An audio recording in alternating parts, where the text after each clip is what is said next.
అదే నమస్కారం. ఈరోజు పునర్జన్మ ఎవరికి? మన పునర్నవికి. ఎవరి పునర్నవి? మాట్లాడుకున్నాం కదా, స్పైనల్ మస్కులర్ అట్రోఫీ అని ఉంది కదా, దానికి జోల్ జస్మంట్ ఒక ఇంజెక్షన్ ఇవ్వాలి కదా, 16 కోట్లు కదా, అందరికీ నుంచి రావాలి కదా, దానికోసం క్రౌడ్ ఫండింగ్ మొదలైంది కదా, 10 కోట్లు రాగానే ఇక నారా లోకేష్ దృష్టికి పోయింది. ఇక చాలా ఆపండి, ఆ బ్యాలెన్స్ 6 కోట్లు నేను ఇస్తా అన్నాడు. ఈరోజు ఆ పాపకి ఇంజెక్షన్ అందించారు, షీ ఈజ్ సేఫ్. ఆ పాపని వెళ్ళి పరామర్శించి చూసి డాక్టర్తో అంతా మాట్లాడి ఆ కుటుంబాన్ని విష్ చేసి చక్కగా నిండునూరెలు చల్లగా బతుకమ్మ, గొప్పగా ఉండమ్మ చిట్టి తల్లి అని ఆశీర్వదించి వాళ్ళ సంతోషాన్ని పంచుకొని బయటకు వచ్చాడు లోకేష్.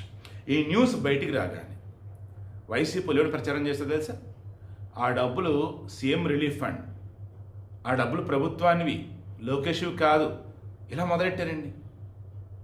ఇమీడియట్గా మరలా ఫ్యాక్ట్ చెక్ టీం చెక్ చేసి ఆ డబ్బులు స్వయంగా లోకేష్ సొంత డబ్బులు, ప్రభుత్వానికి కాదని చెప్పారు.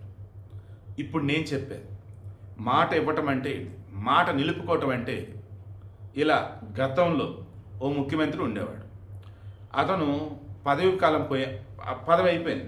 పదవిలో ఉన్నప్పుడు ప్రతిదానికి డబ్బులు అనౌన్స్ చేసేవాడు, గవర్నమెంట్ నుంచి ఇచ్చేవాడు. సీఎం రిలీఫ్ ఫండ్ కావచ్చు, గవర్నమెంట్ తిరిగిన డబ్బులు కావచ్చు. పదవి పోయింది, విజయవాడలో వరదలు వచ్చాయి.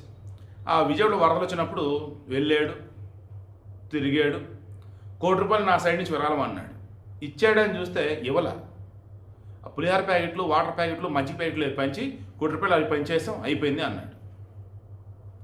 వీడికి ఇండస్ట్రీ మీకు అర్థమైందా? ఒకే ఒకటి, సాయం చేయటం అంటే లోకేష్, సాయం చేయటం అంటే పవన్ కళ్యాణ్, సాయం చేయటం అంటే చంద్రబాబు. ఇలా చెప్పుకుంటూ పోతే సాయం అంటే ఏంటో తెలిసిన వాళ్ళు ఈరోజు పాలకులుగా ఉన్నారు, పరిపాలన అంటే ఏంటో తెలిసిన వాళ్ళు పాలకులుగా ఉన్నారు, అభివృద్ధి అంటే తెలిసిన వాళ్ళు పాలకులుగా ఉన్నారు.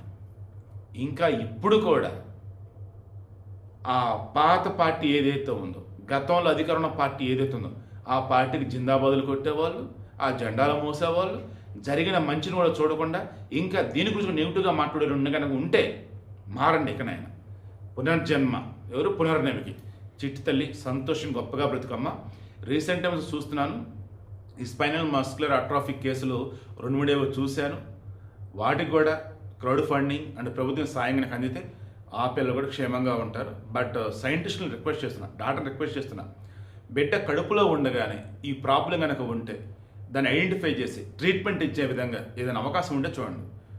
పుట్టిన తర్వాత 16 కోట్లు పసిబిడ్డ ఖర్చు పెట్టాలంటే నిజంగా మొన్న నేను చూసా కదా, ఎంతమంది కామెంట్లు పెట్టారు. ఏమని?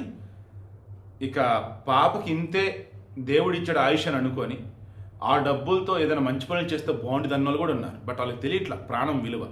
ప్రాణం విలువ తెలిసిన వాళ్ళు ₹1 ఇవ్వగలుగుతారు.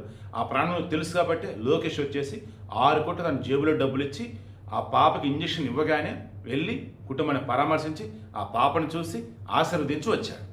ఇంకెప్పుడు కలలో కూడా ఆ రాక్షస పార్టీ యొక్క ఆలోచనని మీ ఆలోచనగా బయటకు మాత్రం తీసుకురాకండి. ఆ రాక్షస పార్టీ ఏంటో తెలుసు కదా, ఎవరు ఇచ్చేవారి మీద నిందలేస్తారు.